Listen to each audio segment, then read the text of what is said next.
remake, the one that came out in 2014, I think. Okay.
Just like hanging with a few of your friends, talking games, cartoons, and all the trends. From voice actors to game masters, they got guests to talk about matters of fun. So run and tune into them. They can't be outdone, yeah, they number one. It's the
What's up, you guys?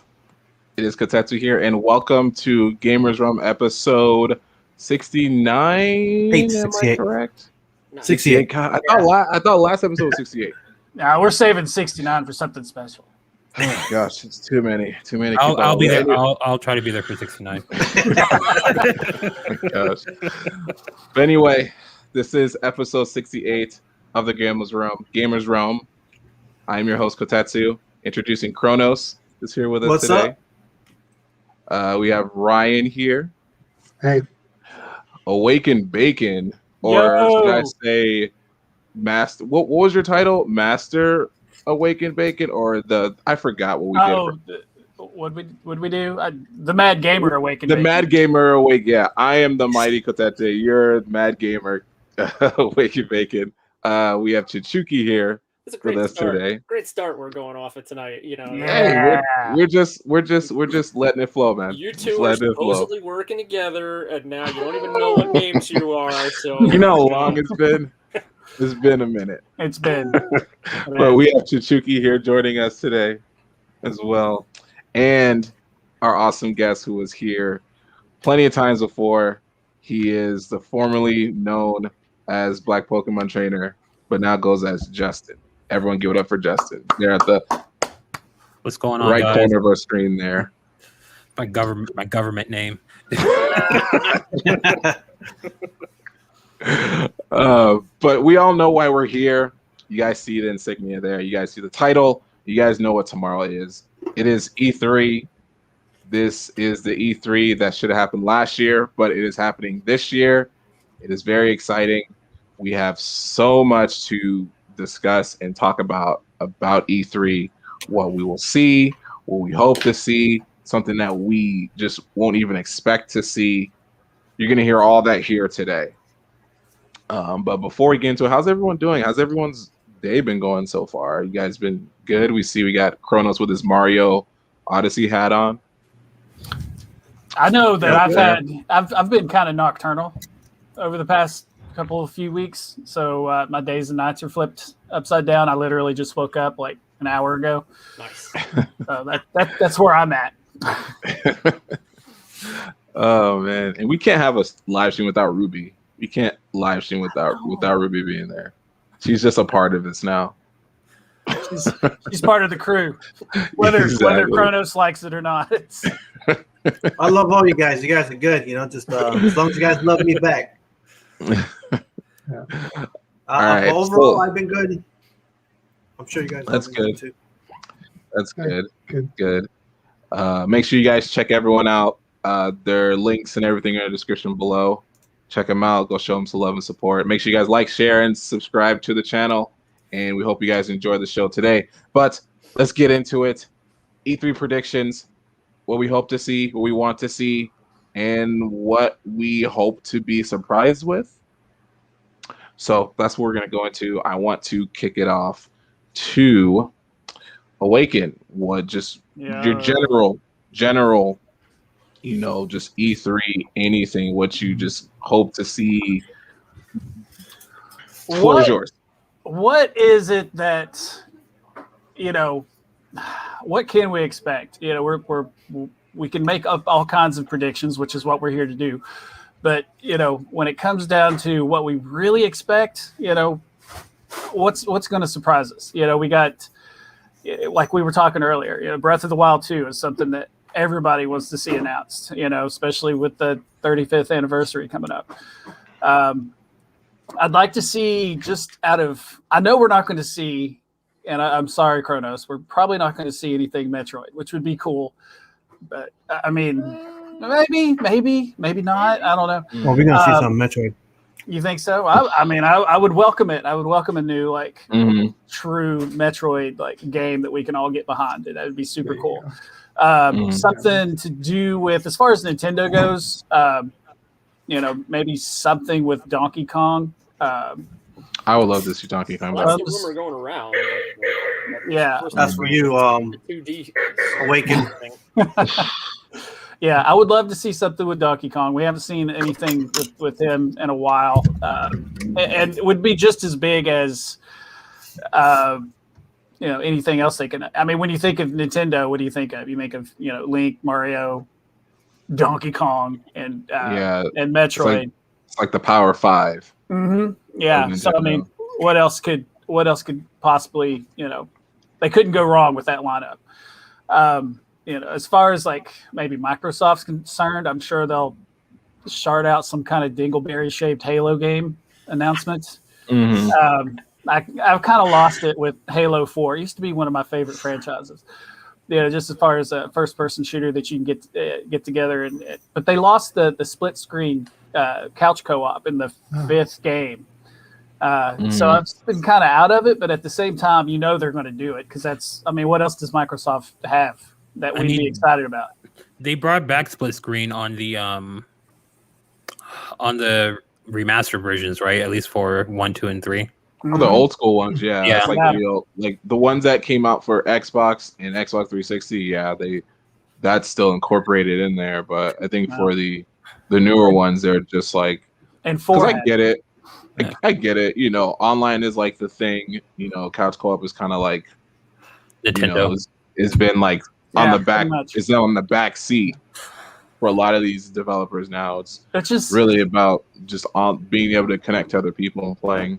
Which is, it's pretty sad, I feel like, because that was one thing that brought people together. You can play with your family. It's like, if I want to play Halo with my daughter, it's like, well, you have to go to another house, play on another system, and then get back with me. We'll see what we can do.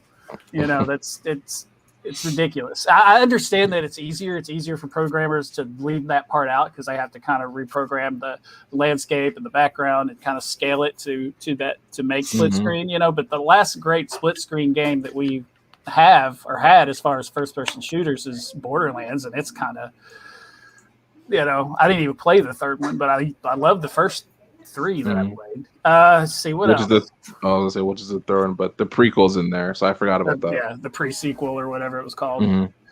Love those games. But I think that's a dead franchise. But going back to E3, let's see what else we got. Sony's actually not going to be there this year. They're not going to be there this year at all? No. Did they skip out the year before that too? Yep. They were going to skip the year before. Yeah, I think so. Yep. No, you're going to be there if your creator is going to be there or your publisher is going to be there. 3 in a few years, actually, because the last one Really? we actually had, I don't think Sony was there. In 2019? Right. I think the 19 one, they were not there. Yeah. No, they weren't. They were. They had IPs, but yeah, Sony themselves weren't there. They showed things off, but they did not have a booth designed specifically for Sony. That's right. IP. Yeah, I didn't see one. I didn't see one there. As far as surprises would go, we're still kind of in the Nintendo realm here. I would love to see, and I know I've mentioned it before, some sort of remastered Chrono Trigger.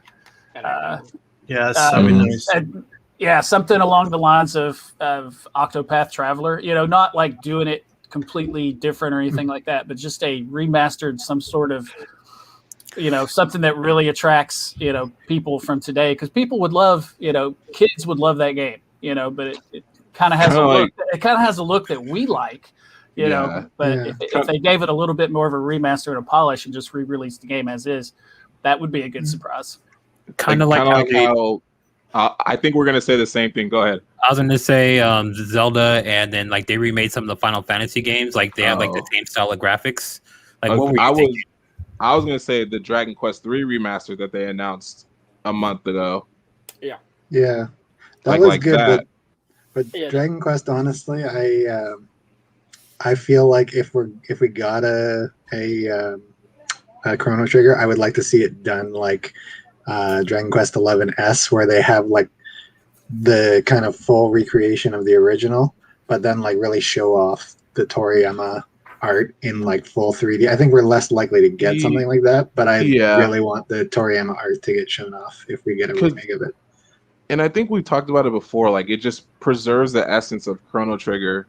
Would it still keep what Chrono Trigger was if they put it in full rendered 3D, or if they just kind of gave it that Octopath Traveler, re-hand drawn, look. Yeah, because they would have making an action RPG, but keeping the turn-based or real-time strategy thing that they had. I mean, I could be good with the Octopath style if the sprites are more like hand drawn, and then you have an option to turn them to like the old school. But like, I don't know. I just really love Toriyama's art style, and I feel like I agree. As good as sprite art is, it doesn't showcase the detail of his work. I agree. Okay. Yeah, I get that. Yeah. Yeah, that would that's be just cool. a personal thing. Just keep the essence of the game, but show off that artwork, and they have the ability now to make it look really good. You know, Absolutely, yeah. So the thing is, technology, man. If they redo it, does that keep the essence of what Chrono Trigger was? I think they can if they did it right. I think they can, if they kept the game exactly the way it was with a new coat of paint and did it that way. It kind of, but you know, like Ryan said, maybe have the option to switch it back to pixel art, but just to really blow it up, you know, show off the artwork, you know, have thick lines around the characters the way they are in the anime segment of it, redo the backgrounds, but basically keep the game the same. Not do a 3D render like they did with Final Fantasy VII. That changed the game completely. But just keep the essence of the game exactly the way it is. Just make it look freaking beautiful, you know? See, I think the main word there is if they do it right. Yeah, exactly. Oh, and what has any of these companies that have redone things that hasn't had a formula to build off of and changed entirely done right? And I think it's everyone's opinion. Like you said earlier, like Final Fantasy VII Remake will change the game. In my opinion, I enjoyed it 100%. Like I thought it was done perfectly. But then there's other people who are like, nah, I would have liked the turn-based stuff better. And it just kind of goes into, okay, well, you know, how is the story going to integrate with the combat and all that other whole conversation? So, I'll make one comment on that. These companies, Capcom, Square Enix, you know, just to name a few, you know, they're not going back to their old, you know, how they used to make games. Like, so Final Fantasy is never going to be like back to how it was between like, you know, 1 and 10. Resident Evil is never going to be back to how it was between 1 and 3 and Code Veronica. It was like they're trying to like appeal to a demographic. Absolutely. Of action demographic, and I don't think it's working as well as they think it is. It's more my opinion. Agreed. I agree. 100%. Yeah. But that's all I have as far as predictions. Now, I want to be surprised, so I want something to show up that I haven't even thought of. But we'll see what happens when it happens. So. Right. All right. Thank you, Awaken, for that. Justin, or I should say Black Pokemon Trainer. We don't want to use your government name in here, even though we can see it. Just don't put your last name. I didn't give you my middle name. That's all that matters. If I give you guys my full name, right, we can look you up right now. Yeah. Okay. What am I excited for? Let me be real with you. Capcom's not making a presentation during E3. Are they this year? Are they? I think they are. I don't know. I think they are. I think they are. I think it's either going to be either Sunday or Monday. They're doing their presentation. Okay. If they do their presentation, Resident Evil, I want to see. I really am interested to see what they're going to do at Resident Evil 4 in their remake, because I know that's been like rumored for a while. I'm not agreeing with the decision to remake the game. I'm just curious to see, you know, I am too. What they're going to come out with, because like I feel like that game itself was flawless. It was remade multiple times and the graphics held up very well. You know, I think that game should have just been left alone for like maybe another 10-15 years, my opinion. Now, here's what I'm excited for. I'm excited for the Square Enix presentation because I know they're going to have some kind of Final Fantasy reveal, and I'm a huge Final Fantasy fan overall. It's going to be 16.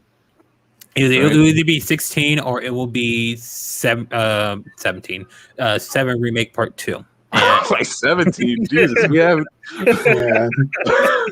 Haven't seen 16 in this portion yet. Either way, like, I'll be excited for either one of those games. I mean, I'm when it comes to games, I'm more like I like a good story for the most part, and a decent, at least a decent gameplay. So I like Final Fantasy, Square Enix, they're always been able to deliver a good story for me. So I'm looking forward to that. I also want to bring up, the Zelda 35th anniversary. Like honestly, I don't care what they release at this point. As long as it's a Zelda game, I'll be happy with an HD remake of Wind Waker, Twilight Princess. If they want to revive some of the Game Boy Advance games or Game Boy games in general, I'll be happy with that. I'm a huge Zelda fan, and whatever Nintendo decides to do, especially when it comes to Zelda, I'll definitely be on board with that. Do you think they'll make a weird Zelda 99 thing like they did with Mario and more recently Pac-Man? Like some kind of something for the Switch? It just kind of awesome if they did. Yeah, I wouldn't put it past them. I wouldn't put it past them. That would be a massive game, though, and I think the best game the best theme to do that with would be the Link to the Past theme. Mm-hmm. Yeah, that would be awesome. And but the thing is, now I'm trying to think about it. What kind of style would that be? Would that be more of you guys are all playing the game together, but you come across dude 92, do you kill him? Do you guys work together? What could they do to come up with that? Or would it just be a free for all, where you always going around with swords and you pick up a bow and arrow and pop pop pop? I think it'll be like that. I think it'll be like that. You take out an enemy, it jumps to someone else's screen, and I'm sure there's going to be like some kind of meta. I remember in Mario 35, there was a meta I did. I did World 1, World 2, and I would reset and go back to World 1 and World 2 because I memorized the course I'd was do that, and I would hold on to Fireball, and I would just knock fireballs and put them everywhere. I remember when I was playing Mario 35, someone put a Bowser on my side, and we're the only two, and I just sat on one of the blocks, and I was just chucking fireballs and knocked everyone back on their side, and I ended up winning. So it's there's, I'm sure there's going to be some kind of meta like that in if they do Zelda 99 or Zelda, most likely it'd be Zelda called Zelda 35, because of 35 years. Oh, yeah, but I wouldn't put it past like Mario. Yeah. Hey, do you want me to share that E3 list or later on? I was gonna bring it up. I was gonna mention it. I was gonna mention us. I was gonna say thank you to Chichuki for posting that here. For everybody who doesn't know, I put a listing for the E3 schedule in the private chat. So absolutely. Yeah, I was just waiting for Justin to finish up. I didn't want to interrupt him and start screaming out the schedule. I'm also looking at the schedule to see that, and I see that Bandai Namco has on Tuesday, and now I'm kind of curious to see what they're going to do. I know that they made the best Dragon Ball games of all time, so and I know they have a lot of other stuff too. Did they do Soul Calibur? Yep, Bandai Namco was a publisher of Soul Calibur. So I know I feel like a lot of the games that come from them are very high quality, and I haven't played any of them. I watch a lot of them on YouTube, and they are enjoyable. Well, that was it for you. Nothing else towards this, because we have the you see the schedule here. So if they can tell me that they're releasing if Sony decides to surprise, we're here. By the way, PS5s are back in stock. Cool. They're supposed to be today, weren't they? I heard that's supposed to be today. They're supposed to. They don't even drop them in stock. Yeah, I know. I heard they were on low on demand or something like that. And they've been saying for weeks that the chip they may not be able to get, and it may have shortages for months. I think they were saying. I mean, that was a month ago that they've been saying that. Yeah. Bro, just put an Intel in there and let's call it a day. Oh my gosh. But all right. So I'll go through the schedule real quick. For everyone who's watching who doesn't fully know the full schedule, we have, of course, their pre-broadcast, Ubisoft pre-show, Ubisoft Forward, Gearbox E3 showcase, Game Beat session. I have no idea. Another broadcast the next day on the 13th. 24 Entertainment's Naraku Blade Points. If you guys don't know what Naraku is a martial arts free-to-play battle royale style game on PC. Another big heavy hitter, Xbox and Bethesda, because they've fused together. They've married now, so now we're going to be seeing their babies during that presentation. Nice. Of course, Square Enix presentation. Can't wait for that. Warner Brother Games Back for Blood. I'm excited for that. That's going to be awesome. PC gaming. We're going to see stuff on PC gaming. Future game show. I have zero idea of what that's going to entail. Another pre-show on the 14th. Verizon. No idea why Verizon's there, but we'll see what they bring. Television. They're coming out with their 5G console. They need someone to fill that block. It's like, Verizon, you want to? Exactly. They could ask AT&T to come. We just need someone to fill this block until we. INTELLIVISION, we're definitely for sure going to see the AMICO. Take-Two interactive panel. I think that isn't that like the developer that did It Takes Two. I don't know. No, they're coming out with something called Wonderlands, and it's like a Tiny Tina adventure from Borderlands. Oh, that's them. That got Thanks, Retro. rave reviews on the internet from their presentation. I think that's them. I didn't know that was them. Cool. And then of course Mythical Games Indie Showcase, which I've become a huge indie game fan because some indie games are better than mainstream because I feel like there's just more time and love put into it. Mm-hmm. Because most indie games are pretty great. Like some of them, there's a lot of garbage out there, but a lot of them are really great. They're diamonds in the rough that nobody knows about. Right. Fantastic. Freedom Games, Vin's origin stories of Hector Rodriguez. Okay. Capcom. So we're gonna see Capcom. We're gonna see Razer. So for sure, Razer. We're gonna see some tech shows there because Razer does make some pretty cool stuff. Then Tuesday, we're getting the pre-broadcast, and then the Nintendo Direct and Treehouse Live. Bandai Namco is gonna be there. Eureka Studios, GameSpot's going to be doing their showcase, and the E3 Show Awards, and that is going to be the end of that. So there's a lot of stuff there, a lot of stuff that plenty of people can be excited for in the coming days. So, and we see my other crewmate here from One Up Crew. He's here right now. Hey guys, real quick before you. Oh, sorry. Go ahead, Cliff. Sorry. Yeah, I'm so sorry I'm late. It's okay. I was playing Breath of the Wild today, and I was like, for joining. it's 5 o'clock. I'm like, I forgot something. And I reminded him, and I sent him a link, but I was like, you know what? He'll join when he does. He'll join when he joins. As for Breath of the Wild, it does to you. Especially now because you're playing it and like a whole new experience right now. So which is understandable. Yeah. It's definitely a time machine. You could burn up 3 hours in 5 minutes. I want to say what's up to people on the chat real fast from Frank Flint. He's been with us. Timothy Lowe. Also Retro Styles, and just jumping in, Phil Adams. Phil Adams here. Dude? Phil Adams is in the house. So we're excited for some INTELLIVISION AMICO, and I'll talk a little bit about that on my part later on. But I'm very excited to even have Phil Adams here tonight. Hey, Phil, if you want to jump in anytime, let me know. I'll send you the link.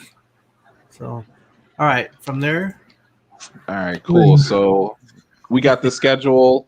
We have a special guest in the chat. That's really awesome. So we're going to jump over to Chichuki, which, just give us your spill on E3. Okay. Before starting, what is the Eureka Games known for? I've never heard of them either. That's the first time. There's a lot of developers here I've never.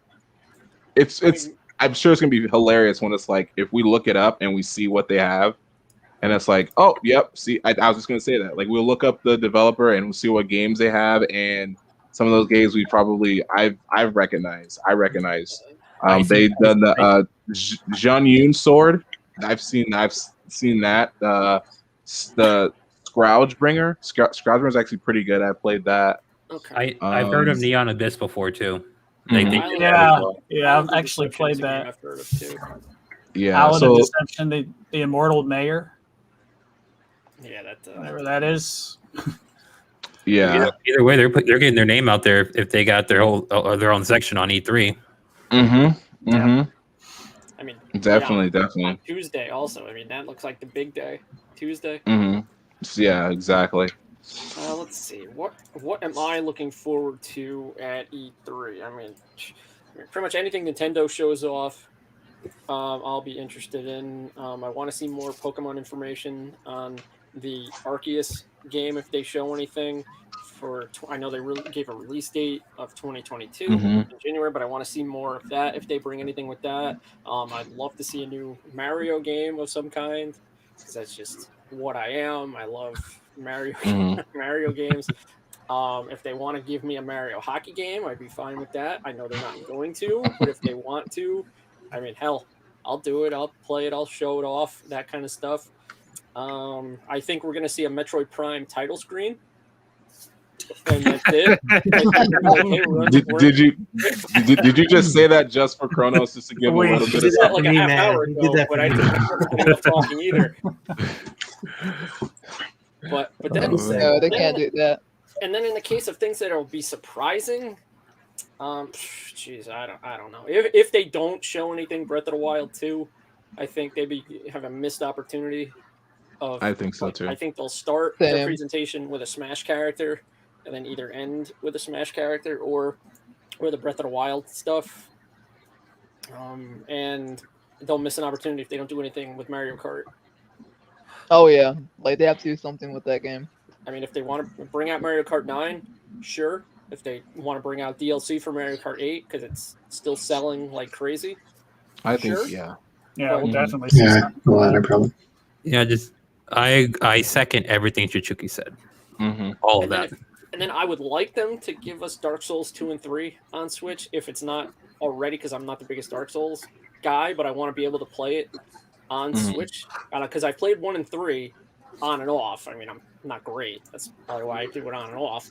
But I would want them to give us an opportunity to at least play it. I know they brought out something that's like Dark Souls because I know a couple of people that I know have said that their newest game, I forget what it's called, it's very similar to Dark Souls. It was released in one of the presentations, I think in Jeff Keighley's. Was it yesterday? I think it was yesterday or 2 days. Elden Ring? Maybe. Elden Ring? Yeah, Elden Ring. I think it's Elden Ring. Yeah. I think Elden Ring. But, and then if they want to bring any like old school properties back, I mean, my friend has been wanting an F-Zero game for decades. We're not going to get one of those because they don't care about old IP. And then I want a new Snow Brothers game again. Oh, hell yes. It's not going to happen. I've been wanting a new Snow Brothers game forever. I love that game. And they're never going to do it just because they don't want to make me happy. Of course not. They don't care about you. They care about one person. Paying their salaries over at Nintendo and got their new game room in the basement over there. They don't want me anything. And then I would have said The Simpsons Arcade, but that's coming out in the arcade cabinet from Arcade 1-Up. The only thing keeping me from getting it is because it sounds like it's $600, and it's like, really? Sure. Because it's like the authentic arcade cabinet that's just packed in with a whole bunch of games, right? I haven't actually seen it. I've seen shots of it, but I hadn't watched the presentation to see that and see that there. I just want a way to play the Simpsons arcade game again. I got you. Because I didn't have an Xbox at the time, so I didn't get it when it was on Xbox Live Arcade or however they had it downloadable. But Yeah, they just recently, I don't know if they still have it, but on the Xbox Marketplace, they had the X-Men beat 'em up. I remember that. The Children of Adam, right? I think that's what's called, Children of Adam? No, I think the arcade was just X-Men. X-Men. Oh, I thought it was Children of Adam. It was like the 6-player beat 'em up, I think. With the Pride of the X-Men. Does anybody remember Pride of the X-Men? It was released in 1989, about 3 years before the actual cartoon series, and it was Wolverine, Colossus, Cyclops, Dazzler, Kitty Pryde, Nightcrawler was the X-Men team. We talked about that before, right? Yeah. The Pride of the X-Men. Okay. Mhm. Yeah. Yeah, they that for some reason that was the players in that game, but it was so fun. It's right up there for the Simpsons beat 'em up for me because the cabinet was just as impressive. Such a good beat 'em up. It was really great. It was really great. And plus the Japanese mistranslations and the dialogue were epic. I am master of magnet. That's right. I didn't remember any of the dialogue until you started saying it. I'm like, oh, there it is. Yep. Yeah, it was something. So that's it for me. I mean, I don't want too many miracles or anything, right? I mean, yeah. You got to keep your expectations at a minimum. Right. Usually, just so you're not E3 going like that, going at the course. And then when they show something that oh yeah, that's if they showed Mario Golf at E3, I would have been like, all right, that's pretty badass. Yeah, exactly. All right, cool. Thank you. Ryan, you are up next. What do you got for us? Well, I don't think it's any surprise. I'm a huge Nintendo fan. I am planning to watch the Ubisoft and Square Enix as well, though. But those are mostly going to be more hopeful things. So we'll start. I expect out of Ubi Forward that we're going to see again and see more gameplay of Beyond Good and Evil 2. I was going to mention that too. I think they briefly showed that off in 2019. It was mostly a trailer and then a little bit of gameplay. But yeah, I think it's time to see more of that. I'm going to start negative with Nintendo and then go to more positive. I think we're probably going to get about 10 minutes or so of just kind of things that we already know in the direct presentation. I'm trying to kind of temper my expectations a little bit on what we're going to see. I'm sure they'll also have something that none of us will see coming or none of us will guess because that's just how they are. And I'm going to say I'm super hyped for Zelda 35, but I honestly feel like that's going to be a separate direct from E3. If we see anything Zelda at E3, I kind of expect we'll see Breath of the Wild 2. I mean, look at the original Breath of the Wild. We saw a reveal trailer, and then 2 years later, we got the sort of more in-depth look, and they did all of E3 around Breath of the Wild. Literally nothing else was shown. I know we had COVID, but I just feel like it's time. And yeah, I would say that will be the Zelda content that we'll get. I'm pretty confident they'll do a separate direct before long. That's all just Zelda 35th focused. As Chichuki said, Smash Fighter reveal. I am very on the fence about if we'll get 2 again. I think that was just not 2019 for how big the fighters were, or at least how big the love was for in Japan, Dragon Quest, and then over here in the West, Banjo-Kazooie. So I'm going to hedge my bets and say just 1. Also because I think as much as I would like to see another Fighters Pass, I don't think they're actually going to do that. I think this is they said this was their last one. They're not doing another one after this. They said it right when they announced Season 2 that this was their last one. They say a lot of things. That is true too. So there's that little sliver of hope, but I would my expectation is more along with what Kotetsu said, this is it. And so they'll only do 1 and they'll save that final reveal, and hopefully that final reveal will be worth it. I think they could have reordered the first Fighters Pass a little better for maintaining the hype, especially if you plan to sell a second pass. That it didn't go out on the best note, in my opinion. My hopefuls, something I said was a long shot, and then, or I thought was a long shot when I was writing my notes, and then and then has proven to now be rumored online just ahead of I think just as of like this afternoon. I would love to see a Mario Rabbids sequel, and now there is legitimate rumor online that might be happening. So I hope so. I thought it was a long shot. Apparently, it's not that much of a long shot. I guess I don't know. Sorry, Ubisoft was weirdly teasing that they were working with Nintendo on something else, but no one was sure exactly what.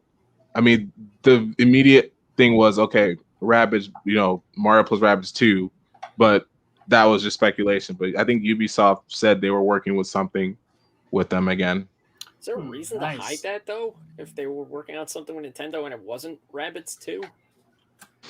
Yeah, I mean, the other thing I would like to see them do is I would honestly like to see them give Nintendo give Ubisoft Toronto the Star Fox license and God bless.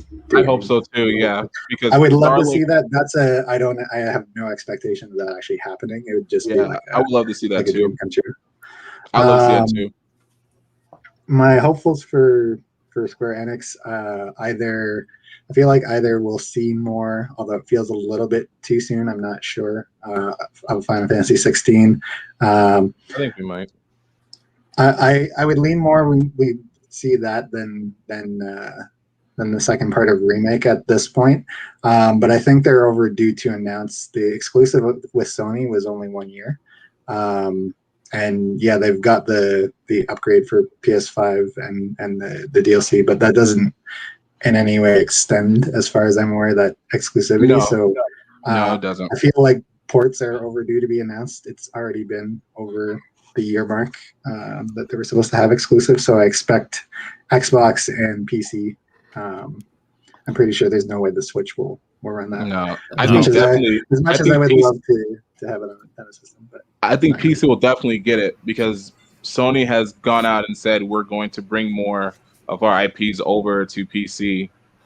We've already seen 2 or 3 of them already on Steam. So I wouldn't be surprised that Final Fantasy Remake Integrated will be brought over to PC. No doubt in my mind that we wouldn't see that. I heard a rumor about it when it was. Sorry? I was like, I heard a rumor about it when it was first Integrate was first announced that at some point, they were going to bring it over to PC. Didn't hear anything about Xbox, but PC was definitely one of those names that was brought up. Yeah. Well, at the end of the day, Square Enix is not PlayStation exclusive. They work a lot with PlayStation. They'll give timed exclusives, but they have tons of content on Steam. They have a decent amount of content now, even on Switch, to be honest, which I've been really happy about. But I expect some kind of port announcement. And there's rumor of a spin-off, some kind of Final Fantasy spin-off, and it's in they've done. I think it's Dissidia is a fighting game. So something in a new genre that they haven't taken it to yet. I have no idea what that could be, and I'm interested to see if that rumor proves to be true. I'm really hoping to see something. I know CHRONOZ will agree and be happy with this for Metroid Prime 4. I think we're a bit overdue as well for, as much as I don't personally care for the franchise, I think we're a bit overdue to see something for Bayonetta 3. And then the real unknowns, I think, are what is Monolith Soft working on? There was some kind of new IP shown that they were hiring for. It was Medieval. There's talk of Xenoblade 3 or Xenoblade X2. Could they do a port of the original Xenoblade X and they're all on Switch? Or are they busy helping again with the Breath of the Wild sequel and other Nintendo projects where they're helping build the worlds out like they've done before? And then I think the one that a lot of people are, I guess, sleeping on, for lack of a better way of putting it, is what's happening with Next Level Games now that they've been purchased by Nintendo. They did Luigi's Mansion 3. Is it too soon to get an announcement of anything from them? Are they working on something presently, or are they still in the planning stages? In terms of what that could be, I in terms of their past kind of things they've worked on. They've worked on Mario sports games, so CHICHUKI maybe a Mario hockey, or at least Mario some kind of sport that we haven't seen recently. They've done the Strikers games, I think, specifically, and I think they were working on that baseball one that got canceled.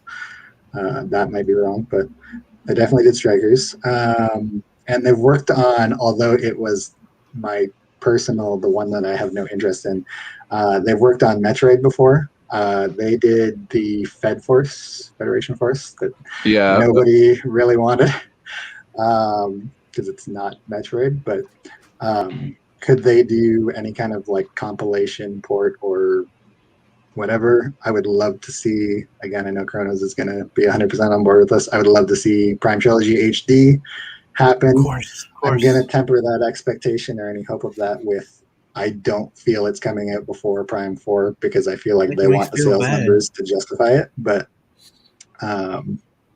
yeah, those would be my big hopes would be something Metroid and either Monolith or Next Level announces something.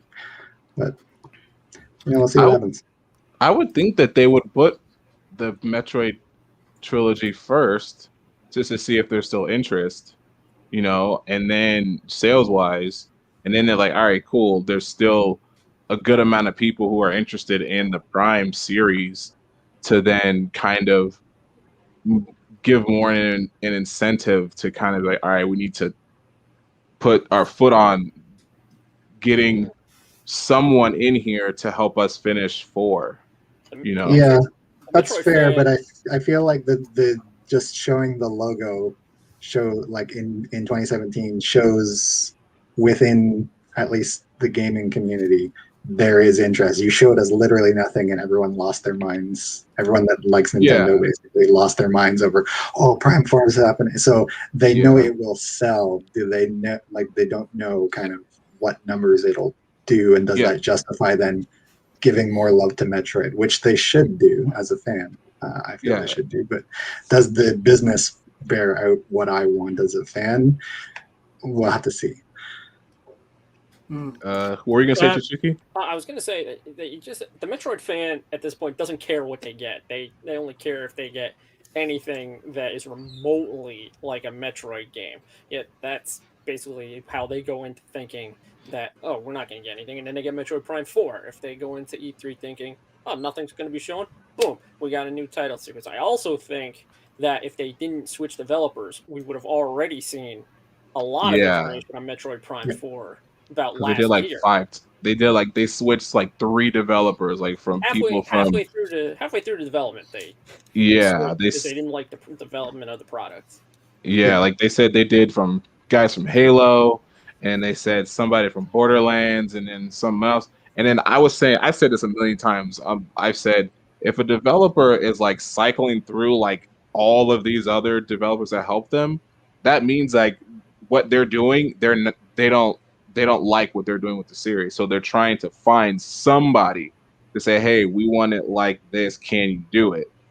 And it's just like you said, if they would have stuck with like some developers from Bungie to help with, Metroid, and they stuck with them, we would have heard something in 2019, more information in 2019, leading up to probably maybe not 2020, but more confidently leading up to this year, seeing something on Prime 4. We would have seen something like a demo or something that they could have shown in the presentation by now.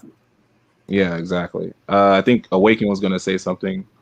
I was just going to mention that Frank Flint in chat mentioned that we may see some of the new Evil Dead gameplay. Oh, that's right. Have you really into? Did you see the presentation yesterday for Summer Game Fest? They showed like a full-on gameplay footage, I think like 2-3 minutes of Evil Dead. Oh, it actually looks really good. Looks really good. It's like it's like Dead by Daylight. You have a group of people. You take on hordes, and then there's one person who was like one of the demonic enemies who are like trying to kill everybody else. But it feels more actiony than Dead by Daylight. This one is like you can actually take on minions and fight minions with full-on combos and all that stuff with each of the characters in the series. Okay, so is Ash just one of the playable characters of 6, 7, Yeah. however many there'll be. Mhm. Okay, Mhm. all Yeah. right. That's now I'm even more interested because I didn't know Yeah. that. Yeah, it looks really good. It looks really good. Awesome. I'm all about it. But that's it from me, Ryan. That's it for me. Yeah. Okay, so we'll move on to Cliff. Me and Cliff had this conversation so many times, so I think I kind of have an idea of what he's gonna bring. But let everyone know what you're. Like, we've been like going over this like for like the past like month about our predictions, and I kind of have like a decent list of stuff that seems feasible. So for starters, like the 3 different press conferences that I'm really excited for would be Ubisoft, Square Enix, and Nintendo. For Ubisoft, I'm really excited to see more of Beyond Good and Evil 2, like Ryan said earlier, because that game looks really fun, and we haven't seen any of the game like since 2019, so it would be nice to see more of it. And then hopefully something in Watch Dogs. I know that Watch Dogs Legion came out this year or no last year, November or But October, I don't remember. It'll be nice to see like how that franchise can like evolve, because like between like 1, 2, and Legions, like the series has evolved like drastically, and it's always interesting to see what Ubisoft will do with that franchise. And then I think we might. I mean, there might be a possibility of seeing maybe Mario plus Rabbids 2 as the Ubisoft event. It could be a possibility that Ubisoft has been partnering with Nintendo for a while, since the first game got like that game sold pretty well on like back in 2017. So it seems feasible that they would want to partner up again, because I mean they partnered with Starlink and brought some Star Fox characters in there. So it seems feasible that they will want to put some they want to do more crossovers, And then for Square Enix, what I really want to see is something Dragon Quest. I know that we had like a Dragon Quest 35 stream like was it last week or the week before? No, I thought it was like last month. Like I say, like 2 weeks ago. I want to say it was on the 26th, so it was like 2 weeks ago, I think. Yeah, 2 weeks ago, and like, but like that was mainly focused on Japan. So I would like to see like what type of Dragon Quest stuff, as far as like localization for the West, and then something Kingdom Hearts related. I'm not doubting that we're gonna get like if they were to do something Kingdom Hearts related, that would be like a main story. It'll probably be like a side story game, but that's kind of like what I've been looking forward to seeing from them. And then sick and tired of these side games, man. Sick and tired of these side games. Another memory of Melody Memories or whatever it was called. I'm so tired of these side games. I mean, I think okay. The one side game I would like to see is the Kingdom Hearts Union X or Union Key. That's actually it's not X, it's Key, because that's how they pronounce the X in the game. It's like it's Key. It's like a weird and it looks like an X, but they say it's the pronunciation for it is Key. I wouldn't mind seeing that, because that kind of goes into the key, like how the Keyblade War started and all of that. I wouldn't mind seeing a full game on a console for that. But all these other ones, I'm just like, I just want this thing to end, or I want to know I want to just finish this thing already. Like, if I wouldn't mind if they finished it and then start coming out with stuff, because I'm like, cool, I already know what happens. This is just cash for money. But the story's not done yet, and then they're gonna give us all these other lore. Neither company that's involved in developing these games, either Square Enix or Disney, wants to see it end because they make too much money making those games. It's not going anywhere. Which kind of disappoints me. Too successful for its own good. Or at least end it and then just do another like Final Fantasy. Like Final Fantasy, there's 16 games, but they're not on running. There's 16 different stories if you don't count the 10-2 and 13-2 and Lightning Returns. Do that. Do like another Kingdom Hearts game that goes back to the beginning, and then just pick a protagonist and just go play that out. End this one, end Sora Saga, and then go into. Let me stop. I need an hour for that. I need an hour for that. Because we always do this. We always do this, and I don't want to take up too much time. I know people have to go, so no, I need an hour to myself for that. Let me say this. I feel like with Kingdom Hearts 3, that essentially ended a saga that lasted longer than it really should have. And I feel like it did.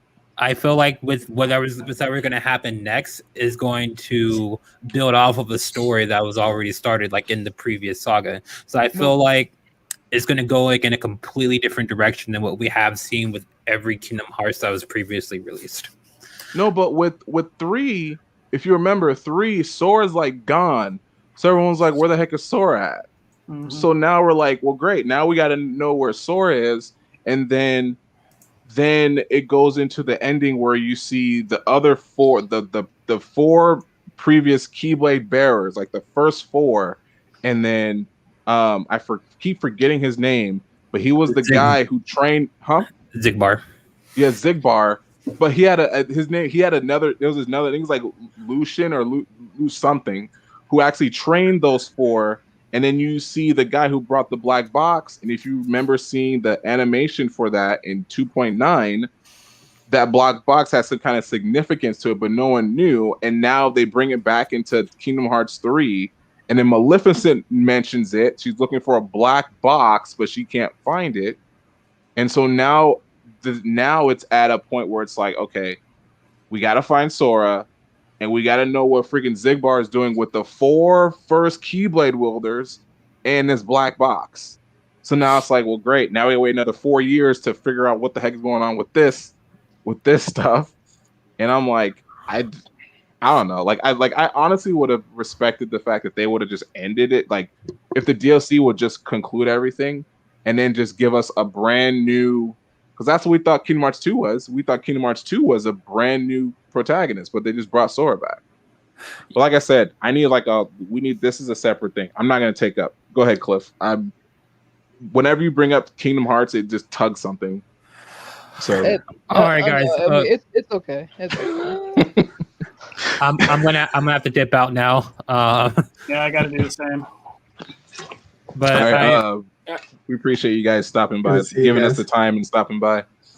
Yeah, of course. We'll talk about Kingdom Hearts later. Thank you for coming by, dude. Thank you so much. Yeah, I have an opinion on it. I agree with you in the fact that it should end. You know what? Never mind. I'll see you later. Yeah, we need another hour. We need another hour and a half. You know what? You know what? Forget Zelda 35th. Give me that Friday so I can talk about that. I need to get it off my chest now. It's going to be sitting there until we do this thing. You need some therapy. An hour and a half of therapy. But anyway, Awaken. It's okay because like I know that you have a gripe with the DLC. I have a gripe with 3. I know you do. That's what's I have a problem with 3, but we're gonna talk about that later. Awaken, Justin, thank you guys for giving us your time. We appreciate your opinions. We hope to see you guys again next time on our next show. Thank you guys. Ryan, Katetsu, Chronos, Awaken, Cliff, Chichuki. You guys have a good night. Enjoy your movie. Bye, guys. Yeah, enjoy the movie. See ya. All right, Cliff, continue with the rest of your E3 stuff. Okay, so moving on to Nintendo. I think that we will get a new Mario Kart game announced because the Mario Kart team has been absent for a while. I mean, we saw Mario Kart Live last year, but as far as like a mainline game, we haven't seen one for a while. Mario Kart 8 is 7, almost 8 years old, I believe. Mm-hmm. And like, it's been like an internal debacle where I'm like, are they going to do a DLC? But would it be too late for DLC? But I think what hit the nail in the coffin was when they announced Splatoon 3, because then that kind of showed that Nintendo was willing to, it's not going to just stick to one thing. Like, even though Splatoon 2 is really popular, they still went out and made a brand new, sequel on the same system. So that's why I feel like they're going to probably, like, even though Mario Kart 8 had like a huge subscribe base, I think that they're gonna still make a new one, like a fresh one, to get everyone that played 8 Deluxe to move over to the new game. And then for the big game, Breath of the Wild 2, I think we will get a trailer because it has been 2 years, and that's pretty much in line with Breath of the Wild 1, where they showed it off in 2014, and then 2016 we got like the full trailer. Like I don't think they're gonna go in depth like they did in 2016. Like what, like maybe at Treehouse they would, but I think we'll just get just a trailer, and then that will kind of like satisfy us until like the next big in-depth part of it. I just want to say, so just real quick, like I saw that when people were like, "Hey, 2014 we saw Breath of the Wild, and now we got it in 2016," and to kind of imply that to this one, that's kind of a stretch, because I think like Ryan brought it up. He said, as far as the COVID, because I mean, just with I don't think it's gonna release this year. No, like, yeah, I think like maybe next year will release, but I don't think it's releasing this year. But I think they'll show it off at least. Because I mean, Al Newman had said that like earlier this year. He said that he said we want something of it. True. All right, never mind. Forget what I was gonna say. You totally just brought me back to we're not gonna see it this year, and we're just not gonna release this year. We'll see it, but I don't think we'll release it. Yeah, we'll see it, but I don't think it's a 2021 title. It'll be a Switch Pro exclusive time Switch Pro launch launch game. I mean, that could be a possibility. I mean, go ahead, go on. Oh yeah, Smash. We will get a Smash reveal at the Direct. Of course. Can't only say who, because I mean, there's so many possibilities for a character. Mm-hmm. But I know that we will get a reveal. And then fourth, I'm thinking that we'll probably see a new IP of some I mean, I don't really know exactly what type of game it will be, but I think that we're gonna get a new IP because the president of Nintendo did say in a investor meeting that they do want to focus on making new IPs. So I feel that we'll probably see one in the Direct. We might have a Splatoon moment where it was when we first saw Splatoon, a couple years ago. That was a wacky game, but then it just blew up to be a successful thing. And I think Nintendo saw that, and I think they kind of realized that, hey, we can make a brand new thing that's not Mario, not Zelda, and it could still get people to buy it. So I think we will see a new IP. And then regarding Zelda 35, I think it's not gonna be in this Direct, but I think we'll possibly get like an announcement for a date of when we can expect get information about that type of stuff in the Direct. Like they'll mention, hey, it's for Zelda 35, 2 weeks or whatever, we'll blow out more information about it. Metroid, I think we will see Metroid in some capacity, either a Prime 4 trailer or the 2D game that has been rumored a lot. That's right, they did say that. And then lastly, I think we will see a Mario game of some kind, like not like a mainline like 3D platform, but I think we'll see like a spin-off, like a Mario Party 2 or like a Mario and Luigi game. Something, like where it's like not like a mainline game, but like a little spin-off. And that's about it. All right, cool. So I guess I'll go into mine, and then CHRONOZ, he wants to go last. So I'm actually gonna look at the schedule, because actually there's a couple of developers here. I'm an all-around gamer. I play everything. I have everything. So I'm just excited for.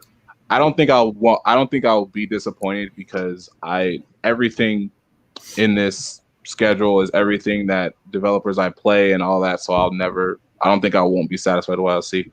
Of course, tomorrow. But before I go into my thing, make sure you guys like, share, and subscribe to this podcast. Let everyone know we're discussing it, and we want to know what you guys are looking forward to too. We'll be looking out for those in the comments as well. We know Flint already put his about Evil Dead. We want to know what you guys are looking forward to seeing tomorrow as well. But I'll go into mine. Of course, Ubisoft. Watch Dogs. I'm hoping we get the actual release date for the new story expansion. I love Watch Dogs Legions. I finished Watch Dogs Legions. It's such a great just a change of pace for Watch Dogs. Of course, it's still hacking and all that, but it's more futuristic, feels more modern, and you can just recruit anybody. Doesn't matter who, you can recruit anyone. I have some cool recruits in mind, and I have fun with that game, and the online portion of it is awesome too. So I can't wait for them to announce that. Just announce when we're going to be getting that. I forgot what the DLC was called. The story DLC was called for that. What else from Ubisoft? Beyond Good and Evil. I've never played the first one. I always wanted to. The second one looks good. I think we've seen. I don't know if it was the last trailer or the trailer before. How we saw the main protagonist in the first one have this this 180, and was attacking everyone else who used to be on the crew. I think maybe I was wrong about that. I thought that was a thing in one of the trailers. But yeah, we haven't seen anything on that, so hopefully we do see something there. We might hear. Shoot, it's a long shot, but we might hear another Assassin's Creed. A lot of people are hoping that they push it towards, ancient Kyoto, with the reign of ninjas and samurai. That would be cool. They said they weren't, but I mean, it works for the series. Why not do that? But I'm thinking they're avoiding it because it's so obvious and so easy to do. So I think that's why they're not trying to go there yet. But we might see another Assassin's Creed. I do hope for another Mario plus Rabbids Kingdom Battle. I loved the first game. I enjoyed it. I enjoyed the DLC. I'm very happy that Nintendo has lent their IPs to another developer just to see what they can do, and they came out with something great. Like Ryan said, I hope we get they do a Star Fox game, because I said Starlinks was a Star Fox game for the Switch. Like, I don't know who in their right mind, besides me, or who in their right mind wouldn't just play as Fox through the entire game, because I did, because it just felt like a Star Fox title to me. So that's what I'm looking forward to for Ubisoft. We might see some other stuff from Ubisoft. They always have some great games on there. So, Prince of Persia, Sands of Time. Hope we see more of that, because it was delayed till next year, which sucks. But hopefully we'll see that. And of course, Gearbox. I don't know if they're going to talk about their spin-off from Borderlands. That actually looks pretty cool. I figured it was a Borderlands game. What was it Tiny Tina's Wonderland? Just seeing the art style, I kind of just jumped to this has to be a Borderlands game, and I've heard of Tiny Tina before, and it was, so that's cool. The next day on the 13th, Xbox and Bethesda. I'm looking forward to see what Xbox has for us. I think the only thing I can think of is Halo and maybe any other IP. Maybe this is a long shot. I've been looking forward to this, but I'm hoping they resurrect Scalebound, because that was a game that was announced a long time ago by Platinum, and they scrapped it for some weird reason. It was a great idea that they had, and hopefully that gets resurrected. There was weird rumors about it that it might get resurrected because Nintendo and Xbox are working together, but we don't know. Square Enix, of course, I'm looking forward to that. I know we're going to see Final Fantasy 16. We're going to see more of that. They'll be stupid for them to miss out on that for Final Fantasy 16. I'm hoping we see more of that. Avengers, they said we're going to see Marvel Avengers there. We're going to see Black Panther info. Maybe we might see Spider-Man in there. That would be cool. I'm looking forward to that. And like Cliff said, hopefully the Dragon Quest titles we saw 2 weeks ago at their own presentation, I hope we actually get to see. I mean, even though we know the majority of the main title games that we saw there say they're going to be released worldwide, but to actually see them at E3 would kind of visually give people confirmation that, okay, we're getting these games out here too, because they're here at E3, so we're going to see them. PC game show, I blame Cliff because he's made me a serious PC game player now. So I don't shoot. We might see more technology there, if anything. Didn't they announce another RTX? Yeah, it's already released already. I know last year, Oh, okay. last year for PC Gaming Show, I believe that's when they announced Persona 4 for Steam. Yeah, so we might see, sure, we might see Persona 5 Royale for Steam. And then going That'd be back to actually pretty your cool. Dragon Quest thing, I was gonna bring up one more thing about the localizations that it would be cool like if they brought it over Dragon Quest Heroes 1 and 2 to Switch, because Yeah, that game it's in Japan. it's only in Japan on Switch, hmm and it would be cool to have those two games localized. I mean they're already localized on PS4. But it would be nice to see them on Switch, though. Yeah, it would be nice to like have those games on Switch because they're already localized. It wouldn't take as much time, since you could port it out the PS4 version over. Yeah, exactly. Next day, 24. I'm just going day by day because there's some stuff in here that I see. Verizon. I just want to see Verizon because I just want to see what they have, because I don't know what the heck we're gonna see from freaking Verizon at E3. Like, I swear to you, if they give us like a console, I'm gonna be like, why? Yeah, they do this like I'm every like, year. why? E3, like Give us remember like some kind of streaming service. they had like Geico Gaming at like 2019. I remember that, 2019. That was like, I was like, wait, what? Geico? and I didn't hear anything else about that ever again. So we might see something, and television is going to be cool. I'm actually interested to learn more about Intellivision Amico. We've sat down and we talked to Tommy. We talked to Phil, plenty of time. So it's great to see that. We'll probably see them at E3. Indie game show. Like I said, I've become a indie games fan. Like you guys mentioned before, there's some trash ones, but of course there's always like gems in there somewhere, that are really great. So I'm looking forward to see that. I'm just happy to see the indie games getting more of a spotlight now, on a stage like this. So it's actually really cool. Capcom. I don't know what to expect from Capcom. Besides we'll see Monster Hunter stuff from Rise and Stories, because Rise is out, Stories comes out on the 9th or the 10th of July. I'm hoping that we see something from Capcom that's something either like a resurrected genre or something brand new. There's been rumors that CyberConnect 2 is planning on bringing back one of their older IPs. I'm hoping they bring Asura's Wrath, because Asura's Wrath was awesome and it was published by Capcom. So I'm hoping we see either a remaster or just a second Asura's Wrath game. I know we're not going to see Street Fighter 6, because that's, we're not going to see that. We might see more characters, but no Street Fighter 6. Anumashu would be cool to see. I love the Onimusha series. We got the first one, but then nothing else after that, which is weird. I don't know if they were just doing that just to test the waters to see how well it would sell. But I would love to see all the Onimusha games come out and then give us a legit Onimusha 4, with featuring what's his name?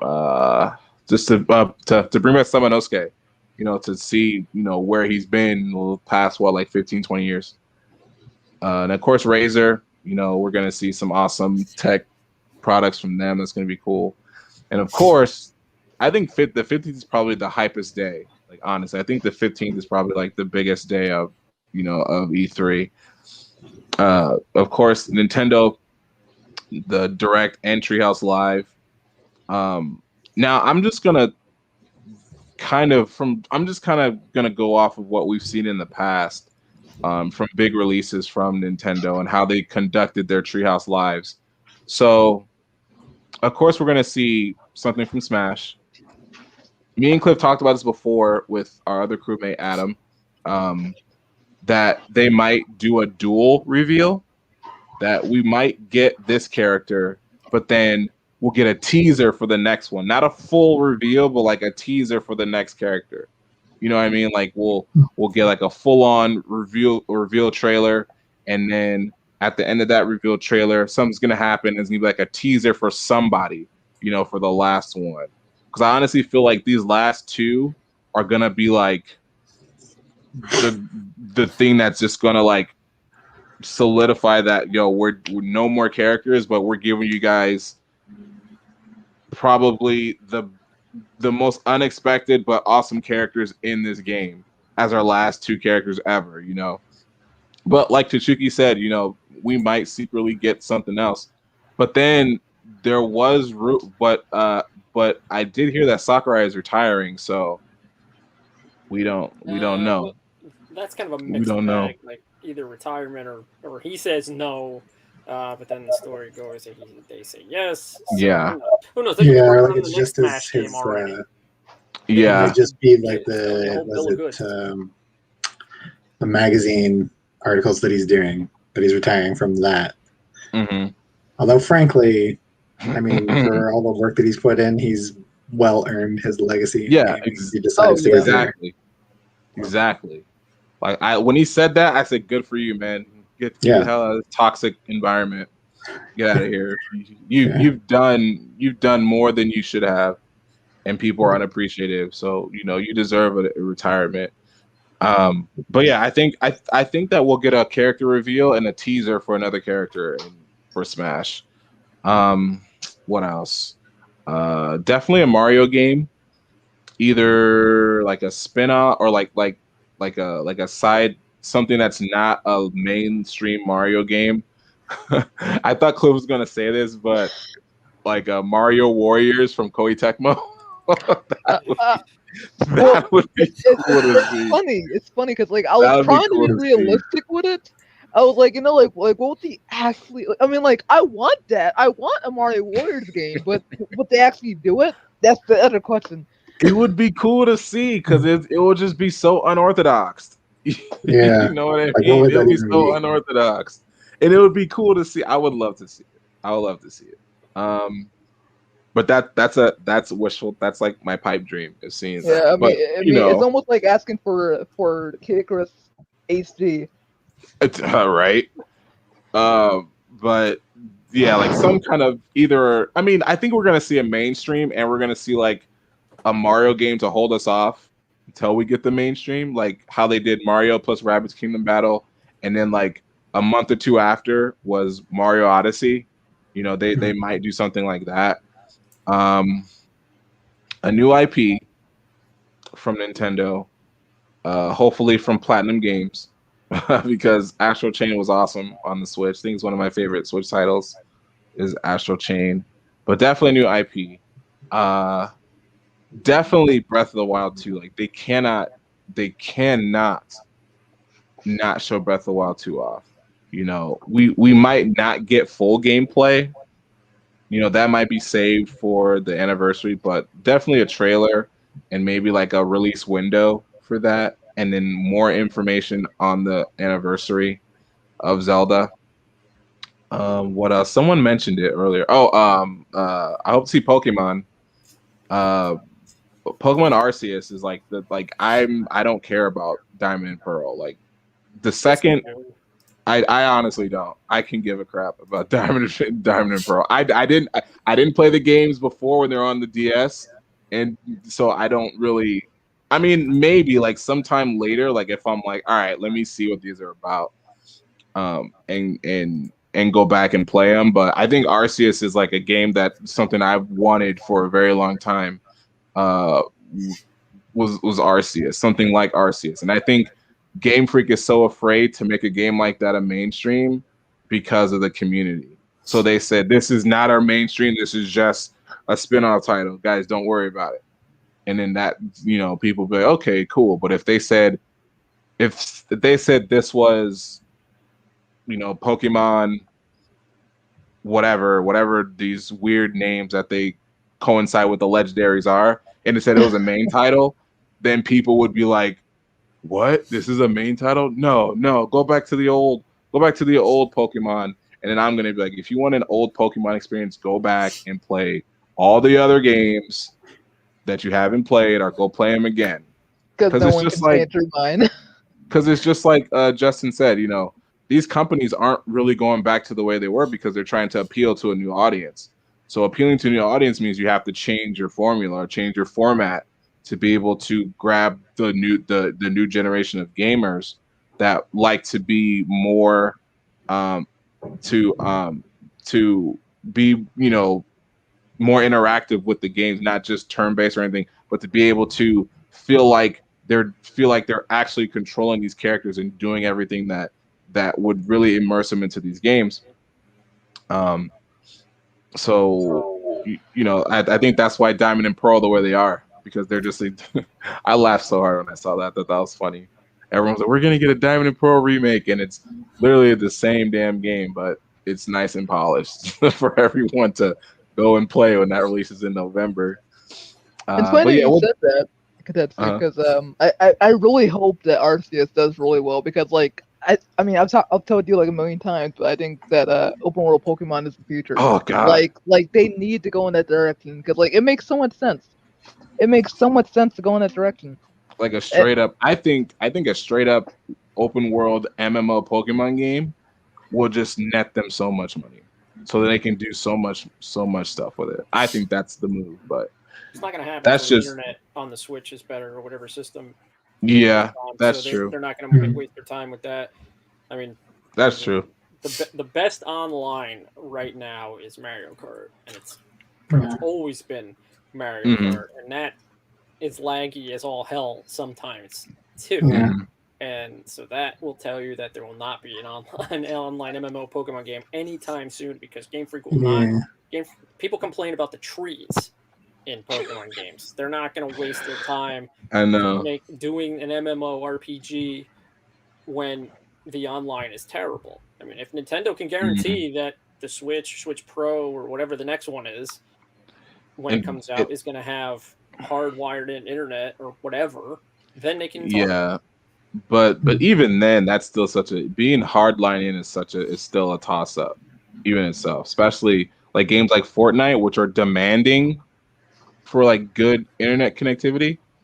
You're still having to deal with that because you have everyone else, 100 other people playing who don't have it. But it's just a wishful thing. I hope to see it, but I think an open world Pokemon game like Arceus should show that okay, they're willing to go out and do something different and make something good that can work for people who wanted something like that for a long time. So, but yeah, that's what I hope to see from Nintendo. I'm sure there's more stuff in there, but I don't want to go into it too much. Bandai Namco.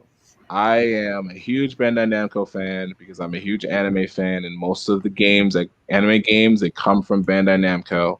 There's rumors that there's supposed to be a new Dragon Ball Z game released because technically Bandai Namco has a contract where they're supposed to release Dragon Ball Z games every year. It's supposed to be a new one every single year. So, last year was Kakarot. So now it's like, all right, what's this one going to be? So I'm excited for that. Any other thing that Bandai Namco releases, I'm just kind of keeping that open-minded. People are saying that Arc Systems is working on a Naruto fighter, or no, what was it? My Hero Academia fighter. That's going to be like Dragon Ball Fighters. So that's going to be interesting. I feel like Naruto or One Piece would fit that better, but we'll see. We'll see when that happens. And yeah, that's pretty much it for mine. It's a pretty big list, but I'm kind of hopeful that we'll see. Like I said, I'm an all-around gamer. Like everything that's on that list, I'm looking forward to. So if one doesn't give it to me, the other one will. So, but that's it. What Stadia releases are you looking forward to? I knew you were gonna bring that up. Like I'm surprised you didn't say that when I said Verizon's giving us a new streaming system, and I'm like, I'm waiting for him to say something to me, but you didn't.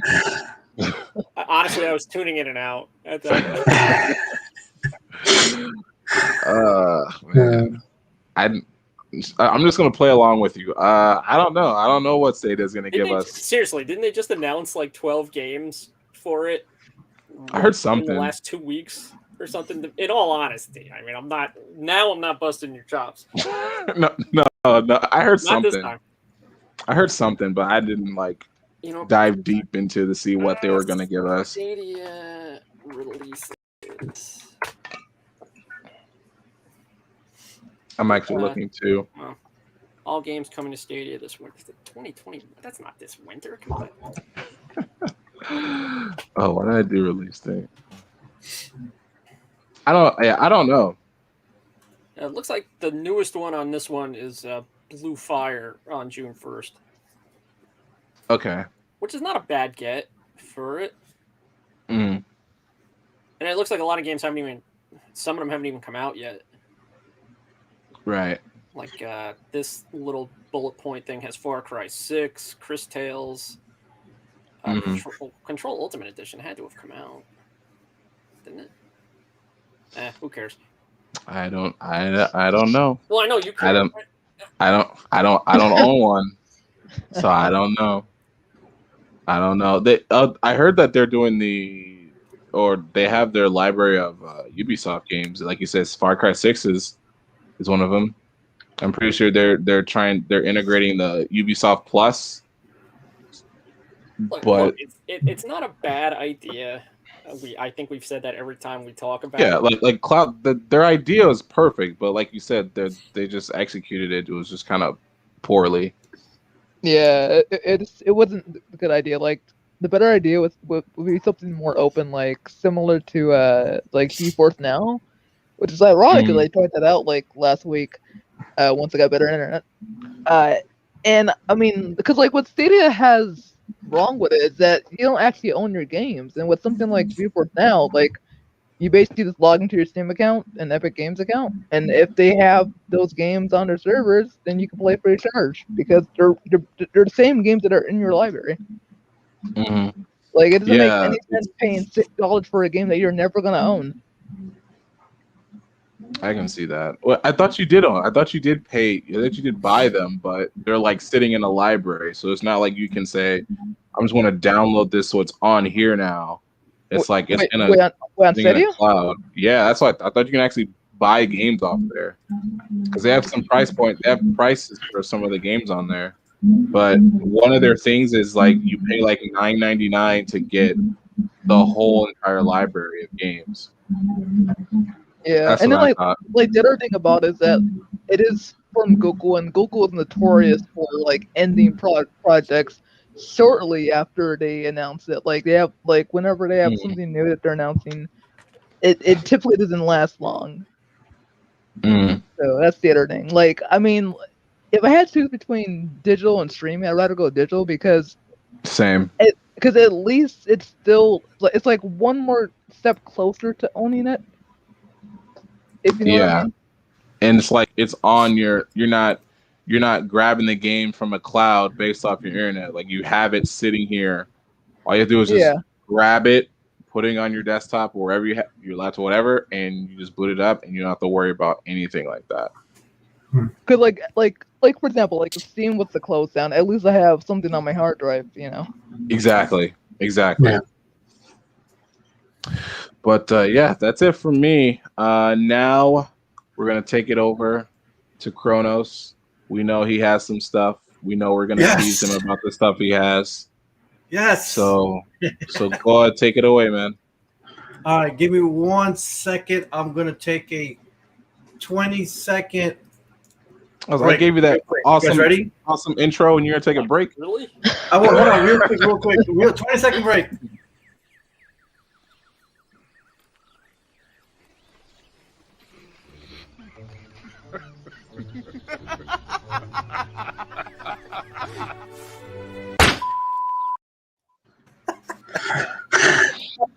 There we go. My break is over.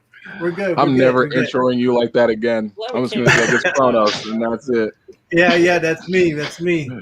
Oh my gosh. All right. Go ahead. I'm gonna go on and give my spiel first about major predictions games I want. I'm gonna start off with first and the best for last. First is Metroid Trilogy is my prediction that they're gonna work it. I know people said that how are they going to do the? I think Metroid Prime was a corruption where they use the motion control or something like that. If they did it for the what was that game for the Zelda game that's about to come out? They're redoing the motion Skyward control. Sword. Skyward Sword. I'm sure that they would hopefully will already have worked on it and prepared it for us because we want something. So if they don't give us this, I'm predicting that they will give us Metroid Trilogy. I'm hearing that, and I'm hoping that they do give us the big rumor prediction out there. That's the new Metroid 2D game. I'm really hoping for that. Number 2, I'm hoping for a Metroid Prime 4 update. That might be far-fetched, but I'm hoping for some kind of wording, maybe more than a fucking picture. Sorry, just like I don't want to hear another little slow motion to the name. You know, I want something. If not, I wouldn't be pissed off at nothing. You just want a graphic. Angry, but yeah, you'll get your graphic. Yeah, it's something more than I can make you a graphic now. I can make you a graphic now to tie you over if you want that. yeah, something. If they don't do that, get at least the 2D thing, the Metroid trilogy. I'm seeing even today, it was just popping up on my feeds and on just regular news. They're debating. I mean, they're telling them there's going to be Metroid in E3, and so we'll see what it is. So that's what I'm hoping for. Number 3, Breath of the Wild update video release. I'm thinking they might show us the next. They're gonna give us that. They're gonna give us something. They got to. I mean, everyone's pretty much saying it. So they'll give us a release date. I'm predicting the holiday this year. If I'm thinking holiday this year to go along with the Switch Pro, but I'll get to that in a second. Number 4 might be another far-fetched one, maybe Mario Kart 9 or Mario Kart 8 Deluxe DLC. If they added something with that, or Mario Kart 9, that seems like we want that. Everyone does want it, but I really do. But then maybe it's probably more of another year thing. But with the Switch Pro reveal, I predict they'll reveal the Switch Pro, like a lot of us are, predicting. And along with that, it'll be perfect for Zelda. How do you say? Breath of the Wild 2. It'll be so amazing to play it. Zelda with the Switch Pro. It'll probably look better than if you had a regular Switch. They'll give us the Switch Pro will give us the date, price, and I think the pre-order would be right after the Direct. I'm just thinking. Because I think they're just gonna. I'm getting ready to. I got some games ready to trade. I got other stuff. I'm getting ready to run out that door after I do my watch the video, and I got 3 GameStops in the area. I'm gonna run to them, and either way, I'm planning to get how do you say, reserve one for me, and I'm planning to reserve a second one in case someone misses out. I don't know. Maybe I'll give. I wouldn't sell it for a higher price. I'd sell it for. I wouldn't even. I'll just help someone out. You can help me out if I miss. If I miss it, I'll let you know. So that's. I'm gonna make sure somebody earns it very well with me. They're gonna have to call me master moving forward. If they want. I think I've earned it. I'm not gonna call you master, but I mean, I think I earned it. Yeah, master. Well, I'm thinking that's what I want to do is run, get me mine, and then go to the next because I'm in my town. Go to the next one and get a second one. Maybe if I have enough, get a third one. But I just want to make sure that. I'm tired of those people who always go out and they buy a system and scalpers.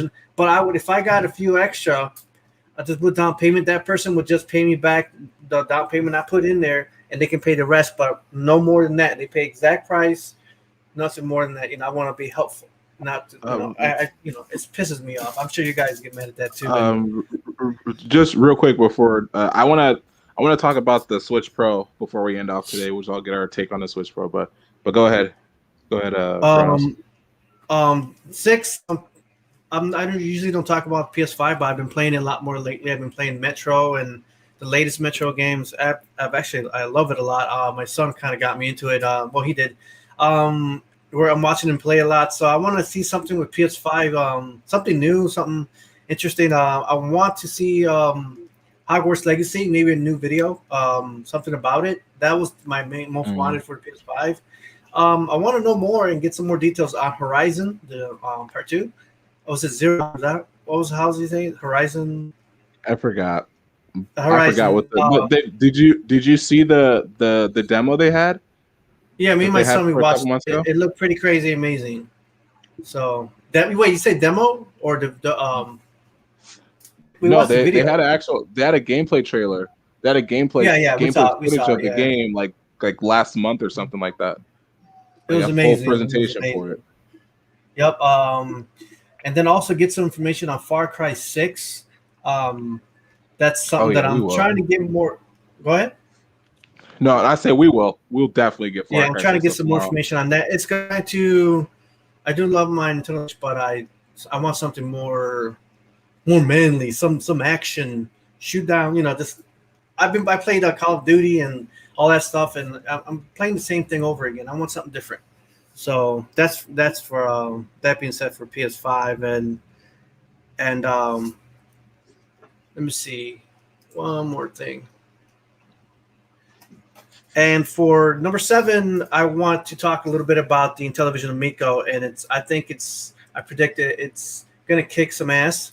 I think it's going to be something amazing that we haven't been across to in a while. I know they're remaking some of the games and a lot of great stuff like Finnegan Fox, Moon Patrol, Astro Smash. Astro Smash, super excited for, and Moon Patrol. Finnegan Fox looks amazing. Missile Command. There's a lot of good stuff that we can get from playing new games at home with your family. But let me go into I was just talking to Tommy just now. Let's see. Let me go down what he said.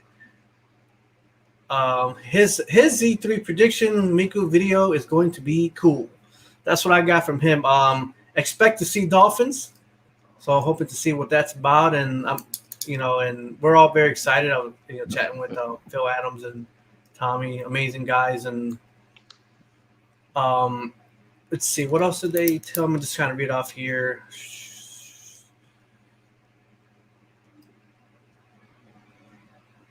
Okay, but I'm just really super excited for the opportunity to play something different than what I've been.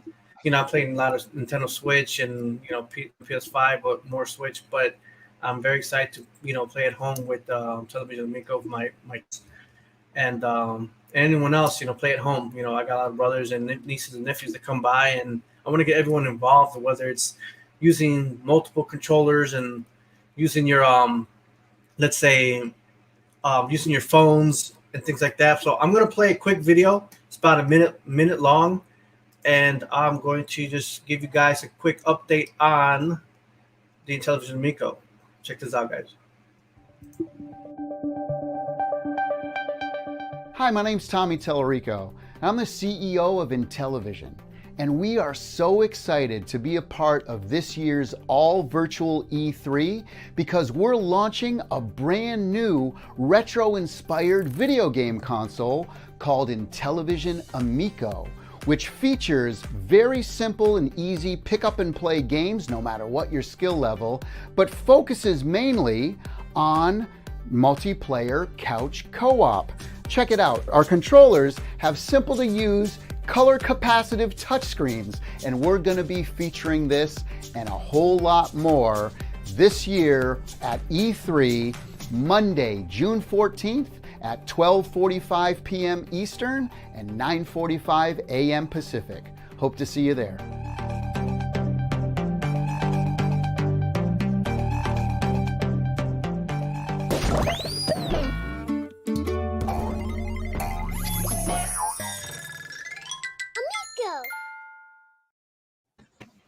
All right, so there it is. This Monday, June 14th, and I can't wait to check it out. So Nintendo Tuesday, Intellivision on Monday.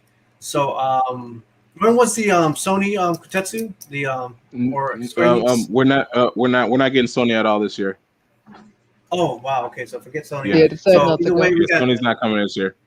We got the two big dogs that I want to, most wanted, Nintendo and Television Amico. And real quick, as for the shit talker, Joshua Snyder, fuck you. Sorry, I don't got time for shit talkers. Don't come to my channel and try to disrespect people who got something very good. Ignore people like that. I'm just saying, they're in their basements, they're doing nothing else but trying to pull back a great cause that Tommy has, and it's very inspirational and everything he's got going on. So when you got people like that coming in, trying to, bet you 100%, he's a fan and he's going to be watching every step of the way. He's going to buy himself in television, Amico, and that's pretty much it. So other than that, I think it's going to be an amazing year for E3 from what we got going on with Nintendo and everything else, and of course Television Amico. So what do you guys think so far? Of what?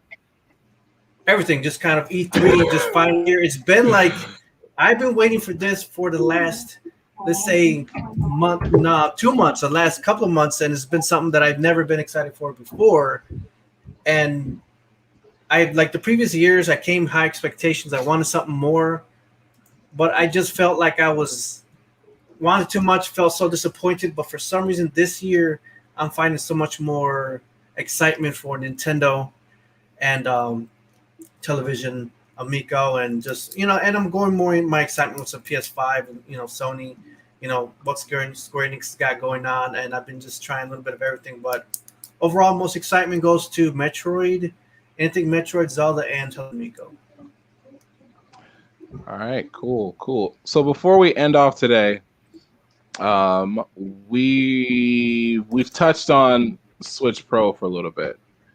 We've all heard that we're supposed to get an announcement for Switch Pro last week or the week before. We didn't get it, but pretty much, what do you guys think just about the Switch Pro in general? Like, what is the capabilities?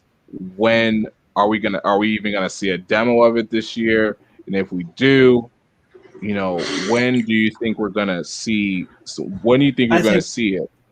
Switch Pro, I think maybe a holiday this year. I'm thinking it just. I mean, I didn't look too much into the specs, but it's supposed to be the next thing that we're looking for.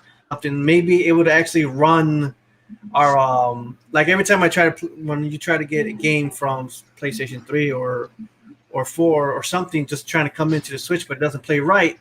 The Switch Pro will give us that opportunity to play the games much more smoother and better. I guess it has. They were saying, I want to know more about the specs. Maybe 4K for the screen, or I just expect it to play a lot more better and just have better games. Could it give us games that I don't think it's going to give us like what's that game? The Last of Us. I don't think it'll give us games like that. I mean, I can dream of it. I can, something like that will Nintendo be open to more opportunities with big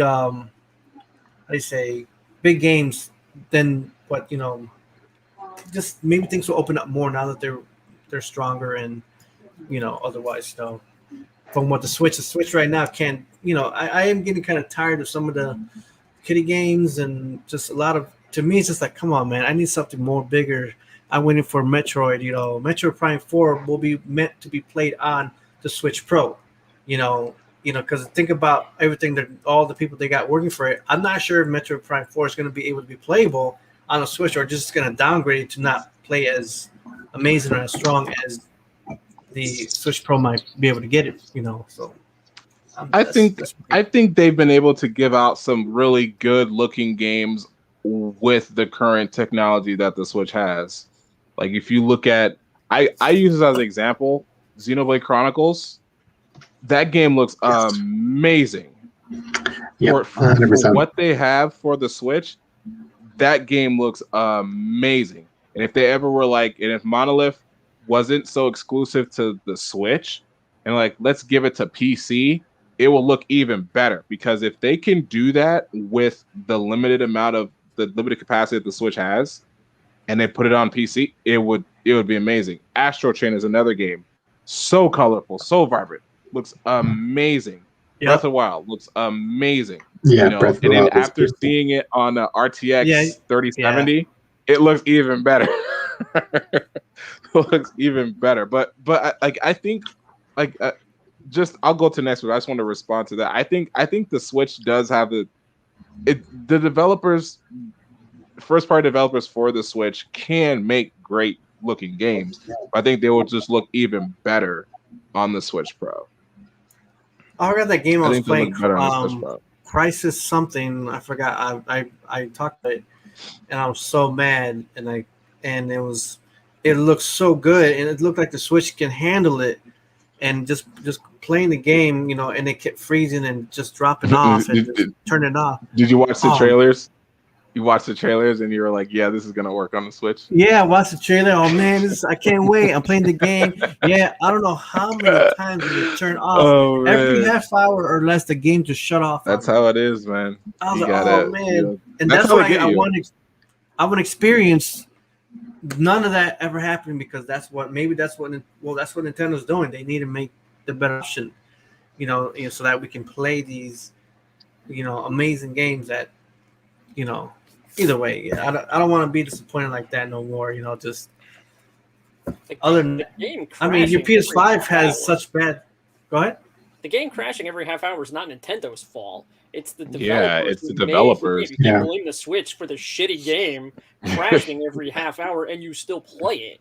I mean, that's they can't optimize the game properly. That's not on Nintendo or the running capabilities of the Switch. That's on the poor programming on the other. Exactly. Do you think that Nintendo, when they had this game, when they were testing it out, don't you think they have experienced those problems and should have waited and corrected it before releasing it? Maybe because you bought it. Yeah. They don't have to wait. I mean, they already have. Just give it to them. Let's make the money. Who cares? You're gonna have people buy this game, no matter how shitty it is or how good it is. Because that's the thing. I got fooled. Like I say, the prime example is Cyberpunk 2077. 27. Yeah. Like it looked great before, and I'm sure when they had it, it looked fine. But then when it was released to us. And like we talked about, it was a rush game and all that stuff. Yeah, it was their fault. So and another example for the Switch game that was just horrible was WWE 2K18. Wasn't the Switch's fault? It was the developers because they just couldn't. They couldn't say we can't release this game because we can't do it. It's not we can't do it. So when you have games like Crisis that came out for a more powerful system, and then they're like, let's bring it over to the Switch. You got to realize they have to remastered, yeah. They have to completely like scrape off some of the stuff of the game just so it can even run. Like they probably had to dip the frame rate to like 30 resolution just for it to run. The game that I'm really surprised that I heard run really well was The Witcher 3. I thought that game was not going to run, but it ran perfectly. I'm like, kudos to you guys for getting The Witcher 3, which is a huge game, to run on the Switch. Which makes you wonder why Cyberpunk was handled so poorly. Because I still have it. I'm still afraid to even play it again. Just like I can't. I'm waiting for maybe. Yeah, but is it good enough? They patched it. I haven't heard any bad things yet, but they said they had a whole roadmap, but I think they're still like in the hole. From that, but well, it's remarkable that CD Red is even around anymore after the whole Cyberpunk debacle. Yeah, I mean that was a huge thing. If that's not a cash grab, then I don't know what is. Because 7 years wasn't long enough to delay a game. Yeah, like what we saw it. I remember seeing it 2012, and it looked like a weird. I remember the trailer was like this weird chick just sitting in the middle of the road, and you see like this mechanical thing coming out of her arm. I'm like, the idea is great. I mean, in practice. And what they showed you behind closed doors in the media rooms for the demos and stuff looked great. But unfortunately, it can't run. And I mean, if it can't run, then it's a problem. And another thing you can tell it's a problem is if review copies come late. And normally, like, if they're not going to send review copies or they're going to send them out extremely close to the release date, then it's a bad product. I feel so bad for Keanu Reeves. The Sonic Boom didn't send review copies out at all. Oh, that game was so bad. And that should tell you everything you need to know about poor. That game was horrible. But Ryan, what is your take on the Switch Pro, and just your own take on the console itself. I am the I'm gonna be the bad guy, the naysayer, the negative one. Don't be the bad guy. First of all, whatever rumors are out there at this point, no one knows anything.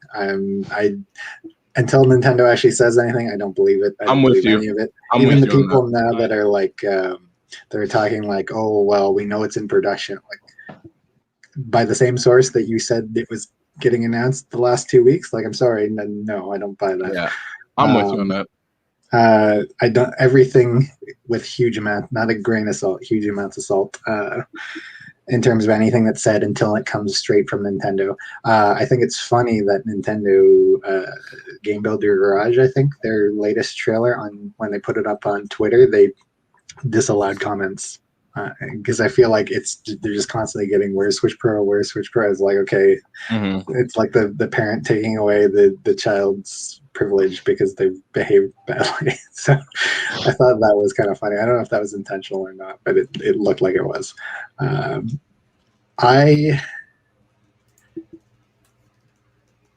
I'm happy that people are excited for the Switch Pro or whatever that ends up actually being. I hope if we get that it gets done like PS4 and Xbox One, where they had the iteration of the 4K iterations of their consoles mid-generation, and you could play everything on both versions.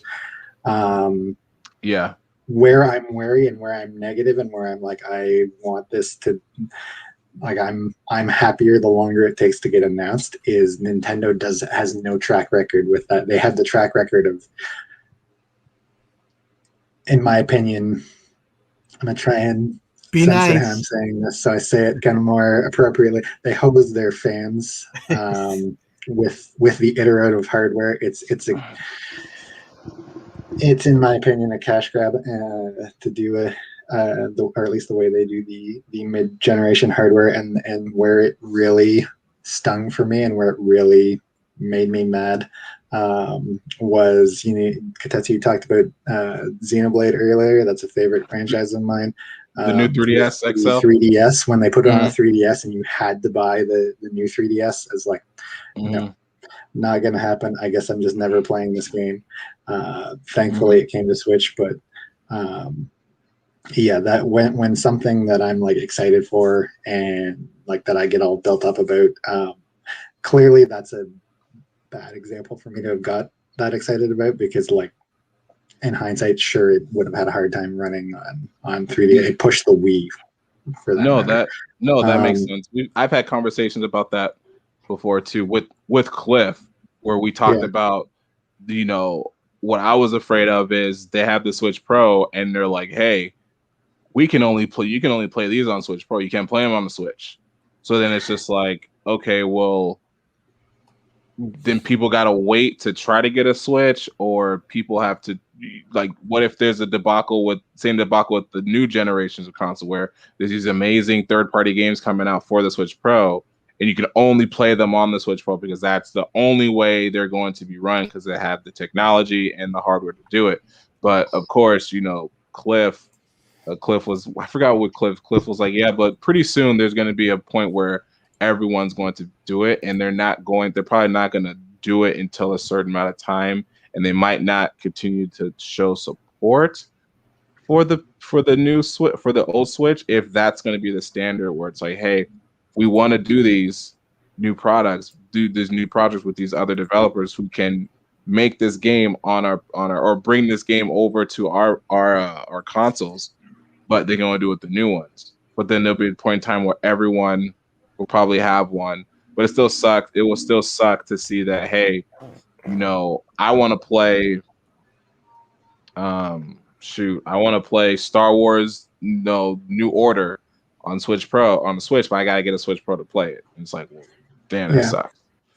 Yeah, like I'm more okay with it for third party stuff, because I mean, you can get it on PC. there are other options. You can, I mean, I wouldn't go out and buy another console just to play something, but you could conceivably do that.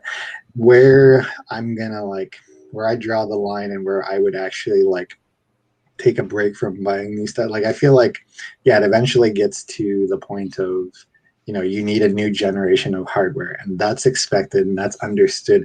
When we start getting these sort of iterative mid-generation hardware adjustments, and then popular series, or Xenoblade has gotten increasingly more popular, but I'm thinking more if Breath of the Wild 2 or Metroid Prime 4 were Switch Pro exclusive, I would legitimately be very angry about that, and I would probably honestly take a break from buying new games over something like that. I feel like that's kind of you're not honoring the fan base that you built with the product that you had, and it's I think what it really comes down to for me is it's becoming more there's not it's pushing in a direction of there's not as much of a separation between console and PC gaming, and I don't PC game as much because I'm not going out and buying new parts or a whole new computer as often as it takes to keep up with that sort of stuff. That's just not, for me, that's not a budgetarily feasible thing. And I feel like if they're going to do something like that in COVID, it's not, I don't know, maybe things have recovered better. I'm mostly talking out of kind of how do I feel. I would like to see it. I would like to see it go more PlayStation to Xbox, but I honestly don't have faith that Nintendo, as much as I love Nintendo and I'm behind a lot of the decisions that they've made and love a lot of the things that they've done, they don't have a track record where I feel confident or comfortable with that. I got you. All right, Chichuki. We're going to head the floor to you. The only way I'm getting a Switch Pro is if I have to. And the way they've done the 3DS XL in the past, you had to get a 3DS to play certain games. And if I have to get a Switch Pro to play Arceus or Breath of the Wild 2, I will, because that's just what I do. But everyone does that. The minority is the people who will not do that and not get a new system to play 4 or 5 games. There are plenty. I thought about getting an Xbox to play Cuphead until Cuphead got put on the Switch, and I waited a long time to not get an Xbox and wait for Cuphead to come out on Switch. Mm-hmm. But that's the minority. The minority of people will not wait. The minority of people are going to buy.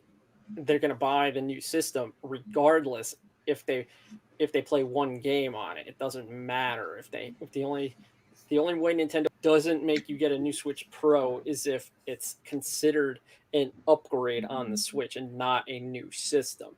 If it's considered a new system, then everyone will have to buy a new Switch Pro to play all their games. If it's considered an upgrade, then they will still develop for the Switch, but then they'll develop games for the Switch Pro, because technically the 3DS XL was an upgrade on the 3DS. It wasn't a brand new system, and they still developed for the 3DS, but there were certain games that were made for the new 3DS XL.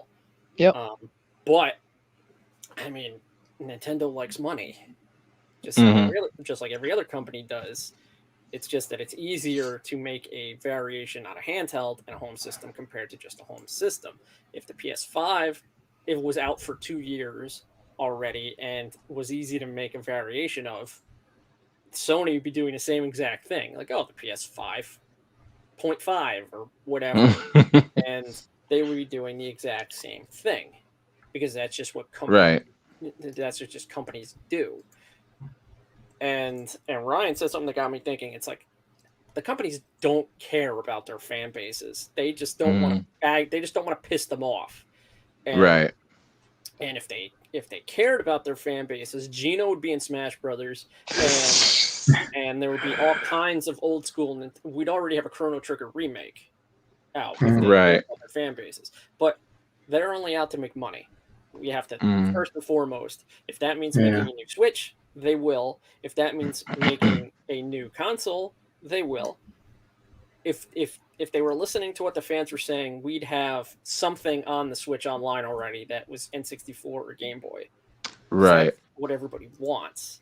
But Nintendo has never cared what people have said and to do things the way people want. If they did, the Wii would never exist because no one would have said, "Hey, we want motion controls," because motion controls suck.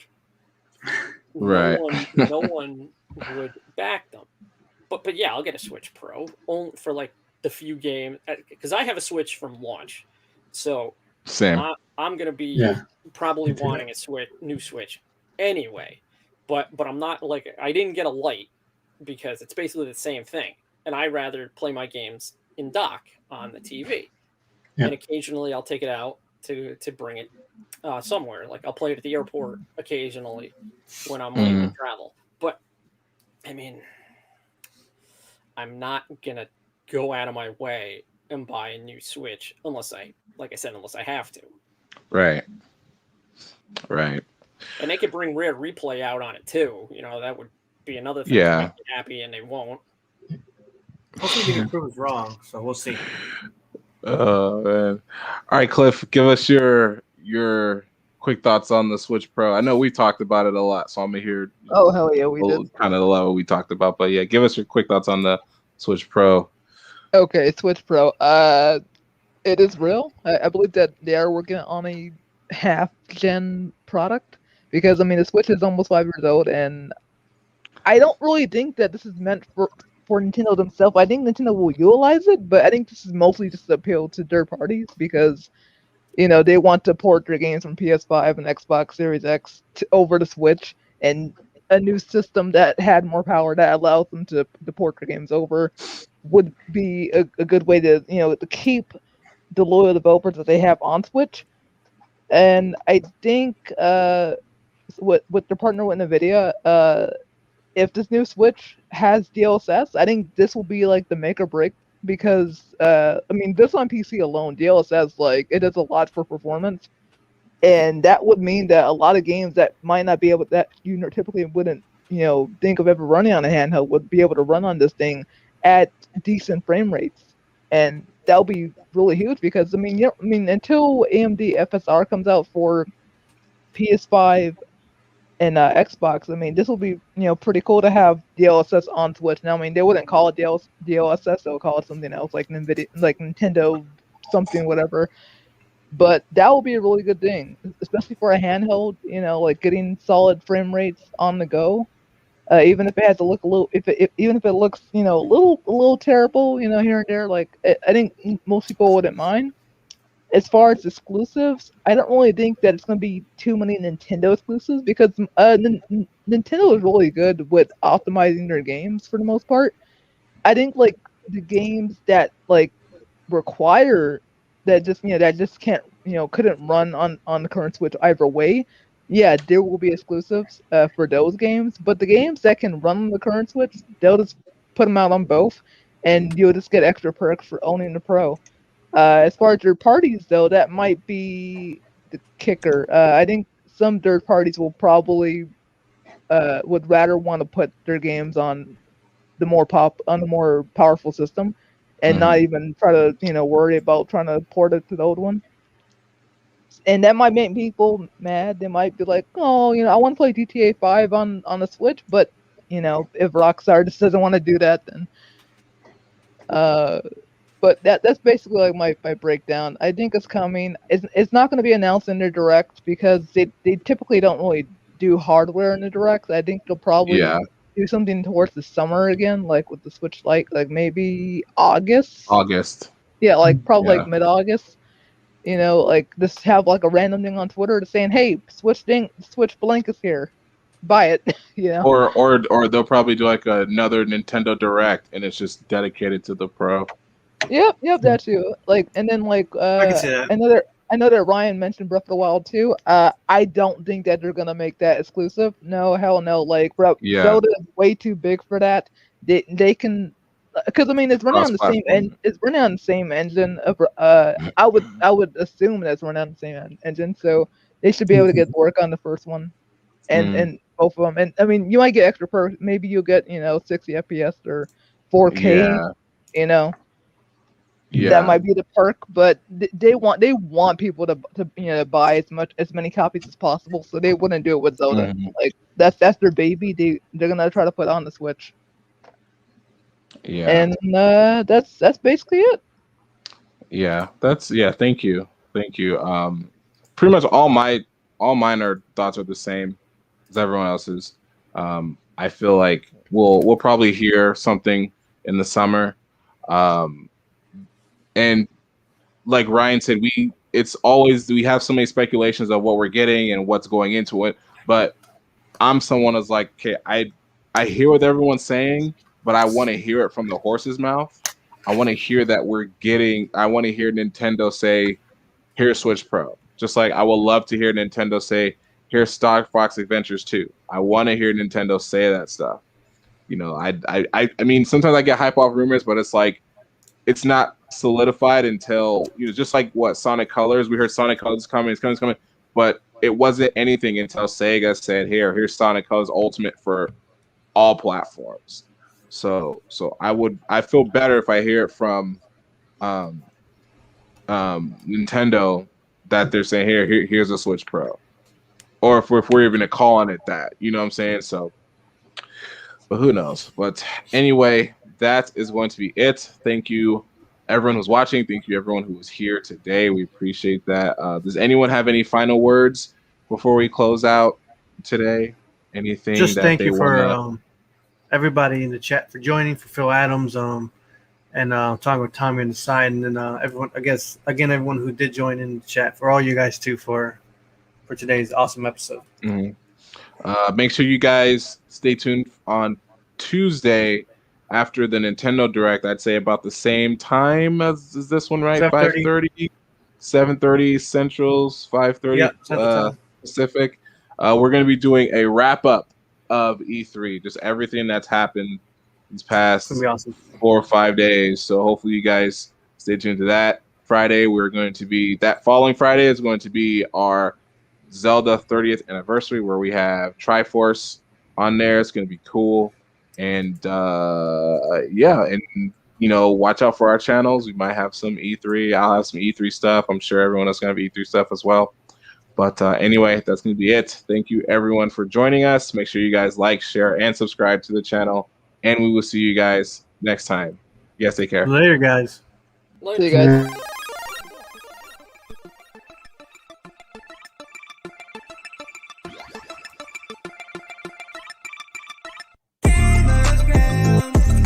Just like hanging with a few of your friends, talking games, cartoons, and all the trends. From voice actors to game masters, they got guests to talk about matters of fun. So run and tune into them. They can't be outdone, yeah, they number one. It's the